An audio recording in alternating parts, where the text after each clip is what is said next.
Breaking news చూస్తున్నాం. ఐబొమ్మ రవికి సంబంధించిన 5 రోజుల పోలీసు కస్టడీ విచారణ ముగిసింది. రవి నుంచి సైబర్ క్రైమ్ పోలీసులు కీలక విషయాల్ని రాబట్టినట్లు సమాచారం. న్యాయస్థానం ఆదేశాలతో కస్టడీ ముగియడంతో పోలీసులు సాయంత్రం 5 గంటలకు రవిని నాంపల్లి కోర్టుకు తీసుకెళ్లారు. దాదాపు 20 కోట్ల రూపాయల లావాదేవీలపైన రవిని ప్రశ్నించారు సైబర్ క్రైమ్ పోలీసులు.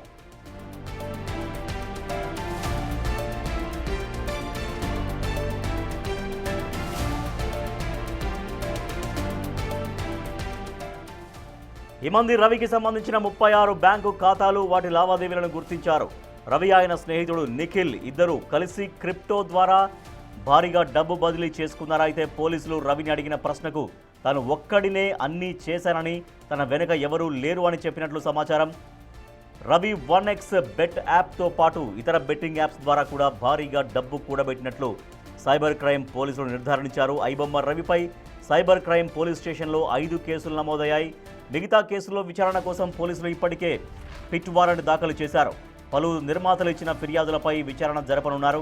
అయితే పిట్ వారెంట్ ద్వారా మరోసారి రవిని విచారణకు తీసుకునేందుకు సిద్ధమవుతున్నారు హైదరాబాద్ సైబర్ క్రైమ్ పోలీసులు.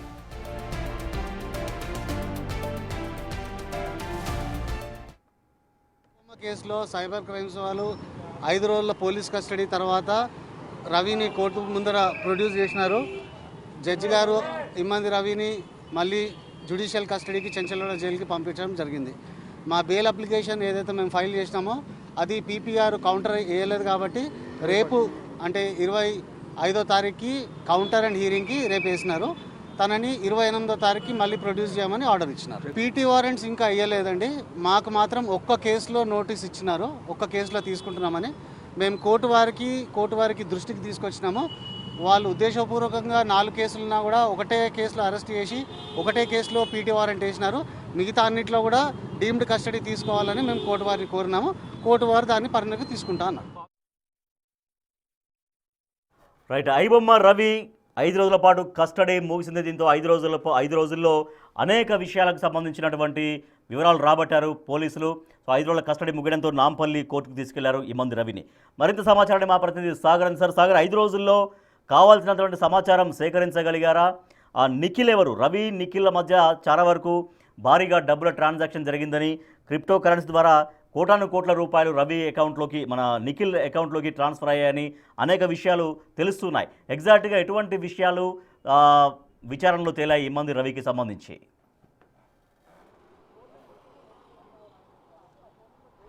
ఎస్ రాజేష్, ఐబొమ్మ రవి కేసులో ఇప్పటికే సైబర్ క్రైమ్ పోలీసులు 5 రోజుల కస్టడీ విచారణ పూర్తయింది. దీంతో నాంపల్లి కోర్టులో ప్రొడ్యూస్ చేశారు. ప్రొడ్యూస్ చేసిన అనంతరం అతని చంచల్గూడ జైలుకి తరలించారు. ఎందుకంటే 14 రోజుల రిమాండ్ ఉంది. మరోసారి కస్టడీకి కోరే అవకాశం ఉంది. మిగతా కేసులో కూడా ఇమంది రవిని పీటీ వారెంట్ కింద పోలీసులు అదుపులోకి తీసుకుని అరెస్ట్ చేసే అవకాశాలు కూడా కనిపిస్తున్నాయి. అయితే 5 రోజుల కస్టడీలో కొన్ని కీలక అంశాలు అయితే సైబర్ క్రైమ్ పోలీసులు అయితే విచారణలో బయటపెట్టినట్లుగా కూడా తెలుస్తుంది, విచారణలో బయటకు వచ్చినట్లుగా కూడా తెలుస్తుంది.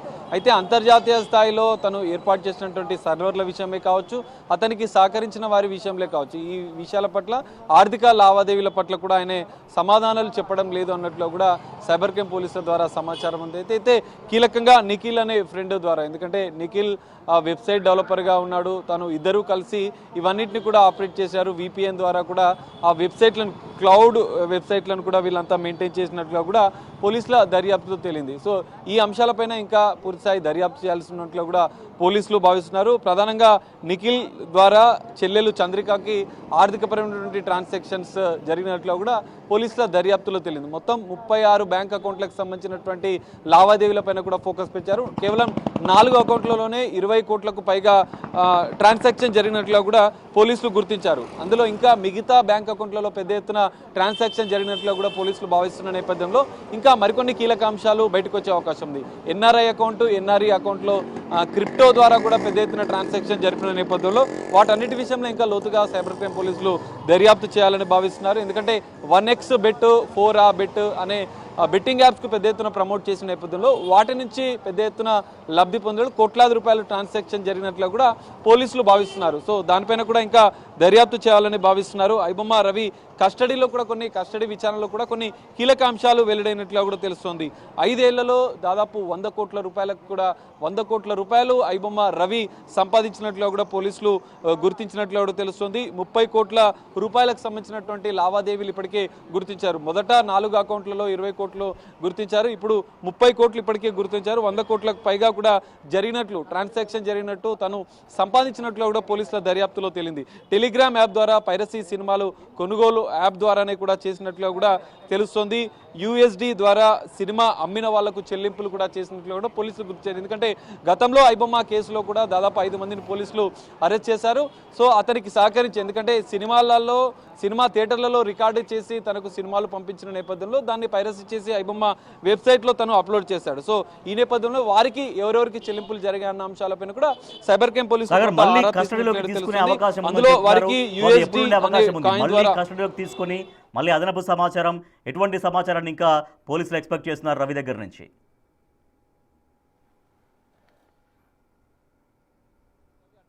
ఒకసారి వారితో మాట్లాడి తెలుసుకుందాం. ఇప్పటికే బెయిల్ పిటిషన్ వేసినట్లు కూడా తెలుస్తుంది. అసలు ఏం చెప్తారు మీరు ఈ కేసుకు సంబంధించి? ఇందులో బెయిల్ పిటిషన్ ఫైల్ చేసి 1 వీక్ కంటే ఎక్కువ అవుతుందండి. పోలీసు వాళ్ళు కస్టడీ కావాలని పిటిషన్ దాఖలు చేసినందుకు గాను బెయిల్ అప్లికేషన్ పెండింగ్లో పెట్టినారు. 5 days కస్టడీ ఇవాళ కంప్లీట్ అయింది. ఇవాళ రీప్రొడ్యూస్ చేసినారు. మా బెయిల్ అప్లికేషన్ పెండింగ్ ఉందని జడ్జి గారి దృష్టికి తీసుకొచ్చిన తర్వాత పీపీ గారు ఇందులో కౌంటర్ ఇంకా ఫైల్ చేయలేదని చెప్పినారు. రేపటికి పోలీసు వారు ఇందులో కౌంటర్ ఫైల్ చేస్తే రేపు మోస్ట్ ప్రాబ్లీ సాయంత్రం వరకు ఆర్గ్యుమెంట్స్ జరిగే అవకాశం ఉంది. మొత్తం ఎన్ని కేసులు నమోదైనట్లు ఇప్పటివరకు మీ దృష్టికి వచ్చింది? మీకు ఇచ్చిన నోటీసులో ఆ కేసు డీటెయిల్స్ ఏమైనా? రిమాండ్ కేసు డైరీ ప్రకారము ఈ క్రైమ్ 1555తో పాటు ఇంకో 4 కేసెస్లో రవిని ముద్దాయిగా చూపిస్తున్నట్టు పోలీసు వాళ్ళు చెప్పినారు. ఒక్క కేసులో పీటీ రిక్వెషన్లో మాకు నోటీస్ ఇచ్చినారు. ఇంకా అది కోర్టులో రెగ్యులరైజ్ కాలేదు. ఇంకో 3 క్రైమ్స్లో ఇంకా పీటీ రిక్వెషన్ కూడా ఫైల్ చేయలేదు. ఇదే విషయం మేము జడ్జి గారి దృష్టికి కూడా తీసుకొచ్చినాము. పోలీసు వారు అన్ని కేసెస్లో ఒకటేసారి పీటీ రిక్వెషన్ వేయకుండా సెపరేట్ వేసే ప్రయత్నం చేస్తున్నారని, దాన్ని అలౌ చేయొద్దు, అన్ని కేసెస్లో డీమ్డ్ కస్టడీ తీసుకోవాలని చెప్పేసి మేము జడ్జి వారిని కోరడం జరిగినది. ఇక్కడ ప్రధానంగా అంతర్జాతీయ స్థాయిలో పైరసీ ముఠా అంటున్నారు. ఇవన్నీ అంశాలు బయటకు వస్తున్నాయి. పెద్ద ఎత్తున 36 బ్యాంక్ అకౌంట్లు, కరేబియన్ పౌరసత్వం, ఇవన్నీ అంశాలకు సంబంధించి మీరేం చెప్తారు? ఇవన్నీ ఆన్ రికార్డులో లేవండి. ఆన్ రికార్డులో రిమాండ్ కేసు డైరీలో తను ఒక వేరే దేశంకి పౌరసత్వం తీసుకున్నాడని ఉన్నది. బట్ తనకి OCI కార్డు కూడా ఉంది. సో ఈ can come to India without any visa or anything. అటువంటిది ఏం లేదు. మల్టిపుల్ దేశాల నుంచి అఫెన్స్ అయిందని చెప్పేసి బయట మీడియాలో వస్తుందని, కోర్టు రికార్డులో మాత్రం అటువంటి సబ్జెక్ట్ ఏం లేదు. సైబర్ క్రైమ్ పోలీసులు ఇప్పుడు అంటే రిమాండ్ పూర్తయిన అనంతరం కూడా కోర్టుకు తరలించారు. సో ఆ సందర్భంగా కోర్టుకు ఏం చెప్పారు? ఆ అంశాలు ఏమైనా చెప్పారు? సైబర్ క్రైమ్స్ పోలీసు వాళ్ళు ఈ 5 రోజుల కస్టడీలో ఏం చేసినారు అనేది కస్టడీ రిపోర్టు, అది కాకుండా అడిషనల్ కన్ఫెషన్ స్టేట్మెంట్ రవిది కోర్టులో ఫైల్ చేయడం జరిగినది.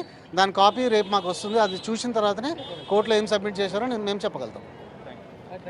చూడొచ్చు, ఇప్పటికే బెయిల్ పిటిషన్ కూడా వేసాం. ఇప్పటికే దానికి సంబంధించిన రేపు వాదనలు జరిగే అవకాశం ఉన్నట్లుగా కూడా ఐబొమ్మ రవి అడ్వకేట్ శ్రీనాథ్ చెప్తున్నారు. అయితే ఇక్కడ మరో కీలక అంశాలు కూడా మనకు తాజాగా సమాచారం అందుతుంది. దాదాపు 15 యాడ్స్ బెట్టింగ్ యాప్స్తో పాటుగా గేమింగ్ యాప్స్తో పాటుగా కొన్ని మ్యాట్రిమోనియల్ సైట్లకు కూడా ప్రమోషన్ చేసినట్లు కూడా సైబర్ క్రైమ్ పోలీసుల దర్యాప్తులో తేలింది.